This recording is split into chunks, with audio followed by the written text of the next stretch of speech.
بسم اللہ الرحمن الرحیم الحمدللہ رب العالمین والعاقبۃ للمتقین والصلاة والسلام علی سید الانبیاء والمرسلین اما بعد فاعوذ باللہ من الشیطان الرجیم بسم اللہ الرحمن الرحیم یا ایہا الذین آمنوا کتب علیکم الصیام کما کتب علی الذین من قبلکم لعلکم تتقون صدق اللہ مولانا العظیم صلاۃ و سلاما علیک یا رسول اللہ۔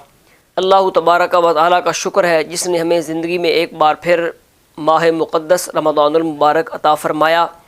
دعا ہے اللہ تبارک و تعالیٰ اس کا ہمیں ادب کرنے کی، اس کی راتوں کا قیام اور دن کا روزہ مکمل شرعی آداب کے ساتھ رکھنے کی توفیق عطا فرمائے۔ حضور صلی اللہ تعالیٰ علیہ وآلہ وسلم نے صحابہ کرام رضوان اللہ تعالیٰ علیہ مجمعین کو اس ماہ مقدس کے حوالہ سے بشارت دیتے ہوئے ارشاد فرمایا، قد جاءکم رمضان شہر مبارک افترض اللہ علیکم صیامہ تفتح فیہ ابواب الجنہ وتغلق فیہ ابواب الجحیم وتغل فیہ الشیاطین فیہ لیلۃ خیر من الف شہر من حرم خیرہا فقد حرم۔ حدیث پاک کا مفہوم یہ ہے کہ تمہارے پاس بہت خیر و برکت والا ماہ رمضان آ گیا ہے، اللہ تعالیٰ نے تم پر اس کے روزے فرض کیے ہیں۔ اس مہینے میں جنت کے دروازے کھول دیے جاتے ہیں، جہنم کے دروازے بند کر دیے جاتے ہیں اور شیاطین کو جکڑ دیا جاتا ہے۔ اس میں ایک رات ایسی ہے کہ اس میں نیک اعمال کرنا 1000 مہینوں کے اعمال سے بہتر ہے۔ جو شخص اس رات کی بھلائی سے محروم رہا تو وہ کامل ثواب سے محروم رہا۔ ایسا مبارک مہینہ اللہ تبارک و تعالیٰ نے ہمیں عطا فرمایا ہے۔ ہمیں چاہیے کہ اس کے ایک ایک لمحے کا اور اس کی ایک ایک گھڑی کا قدر کریں، گناہوں سے بچیں اور جتنا ہو سکے طاعت و عبادت میں، ذکر و فکر میں، دعا و استغفار میں وقت گزارا جائے۔ آپ کے سامنے روزے کے حوالہ سے چند مسائل پیش کیے جا رہے ہیں۔ سب سے پہلے ہم نے یہ سمجھنا ہے کہ روزہ کسے کہتے ہیں۔ تو سامعین مکرم، فجر کے وقت سے غروب آفتاب تک عبادت کی نیت کے ساتھ قصداً جو بندہ یعنی ارادے کے ساتھ کھانا پینا چھوڑ دے اور روزے کو نقصان دینے والے جو کام ہیں ان کو چھوڑ دے تو یہ اس کا کھانے پینے سے رک جانا اور اپنے آپ کو روزے کو نقصان دینے والے کاموں سے بچا لینا فجر سے لے کر مغرب تک یہ روزہ کہلاتا ہے۔ تو یہ روزے کی تعریف ہوئی۔ اب اس کے بعد بعض روزے ایسے ہیں جو واجب ہیں، بعض سنت ہیں اور بعض روزے ایسے ہیں جن کا رکھنا مکروہ تحریمی ہے، ناجائز ہے۔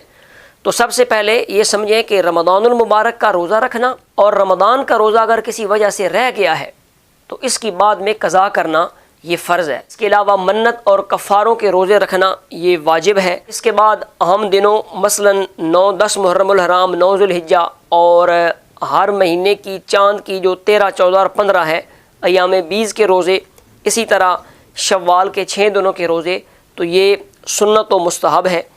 اور اسی طرح عید الفطر اور عید الاضحیٰ ان کے روزے رکھنا اور ذوالحجہ کی 11 12 اور 13 کو یہ روزے رکھنا مکروہ تحریمی ہے، یہ ناجائز ہے۔ اب یہ سوال پیدا ہوتا ہے کہ روزہ کس عمر میں رکھنا چاہیے؟ تو بچپن سے ہی جب بچہ سمجھ کی عمر کو پہنچ جائے اور اس کی صحت اجازت دیتی ہو تو بچپن سے ہی عادت ڈالنی چاہیے۔ البتہ جس وقت بچہ یا بچی بلوغت کی عمر کو پہنچ جائے گا تو اس پر رمضان المبارک کا روزہ رکھنا فرض ہو جائے گا۔ اس کے بعد یہ سوال ہے کہ روزے میں کھانے پینے کی کیا صورت ہے؟ تو سامعین مکرم، علماء نے اس کی 3 صورتیں بیان کی ہیں۔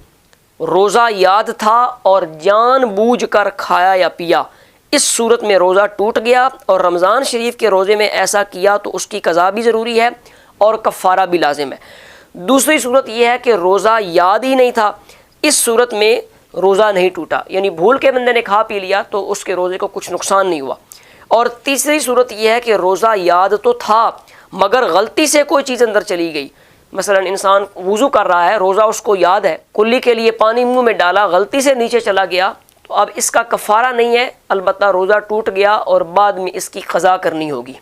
اب اگلی بات ہم نے یہ سمجھنی ہے کہ روزہ کن امور سے نہیں ٹوٹتا، یعنی لوگوں میں وہ چیزیں مشہور ہیں، لوگ شک میں مبتلا ہوتے ہیں اور پوچھتے ہیں، تو یہ سمجھ لیں کہ 5 چیزیں ایسی ہیں جن سے روزہ نہیں ٹوٹتا۔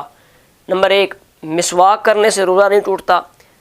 دوسری بات، ارادے کے بغیر دھواں یا گرد گلے تک پہنچ جائے تو اس سے بھی روزہ نہیں ٹوٹتا۔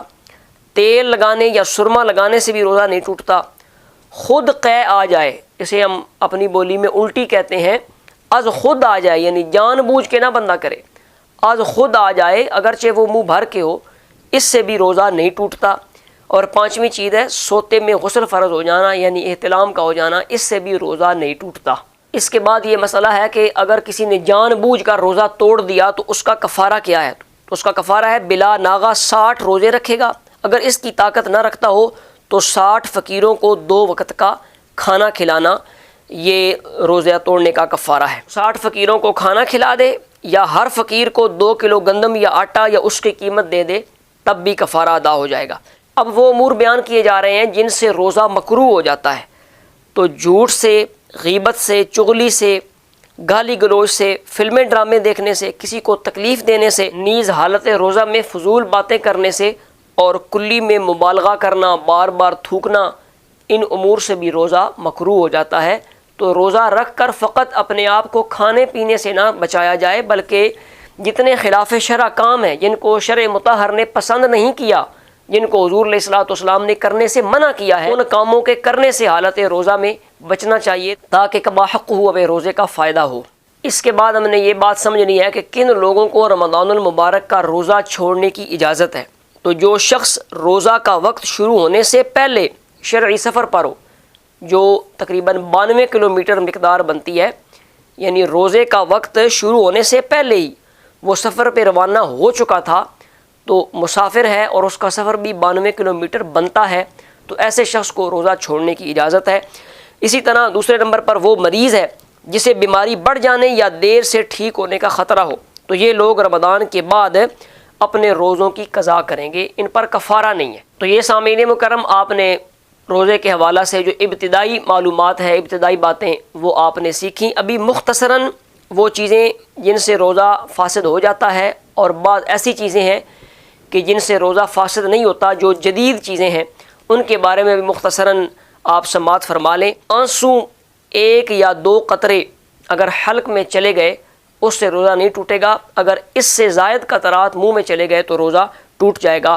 آنکھ میں دوا ڈالنے یا سرما لگانے سے روزہ نہیں ٹوٹے گا، احتلام ہو جانے سے روزہ نہیں ٹوٹے گا، انجیکشن کوئی بھی ہو، وہ رگ میں لگے یا گوشت میں لگے، اس سے روزہ نہیں ٹوٹے گا، انجیوگرافی سے روزہ نہیں ٹوٹے گا، انڈوسکوپی سے روزہ ٹوٹ جائے گا، انسولین سے روزہ نہیں ٹوٹے گا، انہیلر جو دوا والا انہیلر ہے اس کے استعمال سے روزہ فاسد ہو جائے گا، انیما کروانے سے روزہ فاسد ہو جائے گا، انزال یعنی منی کا نکلنا، تو شہوت سے بس کی وجہ سے انزال ہو گیا تو روزہ فاسد ہو جائے گا، اور محض سوچنے یا دیکھنے سے انزال ہو گیا تو فاسد نہیں ہوگا، بام، وکس، ویزلین وغیرہ لگانے سے روزہ فاسد نہیں ہوگا، بلغم منہ بھر کر ہو اور پیٹ سے اوپر چڑھے تو اسے قصداً یعنی ارادے کے ساتھ بندہ نیچے نگل لے تو یہ نگل لینے سے روزہ ٹوٹ جائے گا، بوس و کنار کی وجہ سے انزال ہو گیا تو روزہ ٹوٹ جائے گا، اور اگر انزال نہ ہوا تو روزہ نہیں ٹوٹے گا۔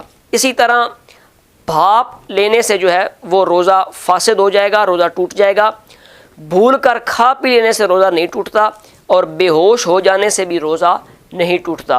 یہ عمومی مسائل ہیں جو لوگوں کو پیش آتے رہتے ہیں، اس کے علاوہ روزے کے اور بہت سارے مسائل ہیں، اس حوالہ سے آپ علماء کے بیانات یا جو کتب لکھی گئی ہیں روزے کے مسائل کے حوالہ سے ان کا مطالعہ کر سکتے ہیں۔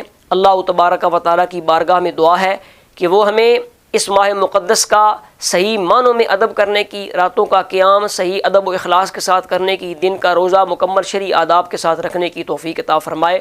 وآخر دعوایا ان الحمد للہ رب العالمین۔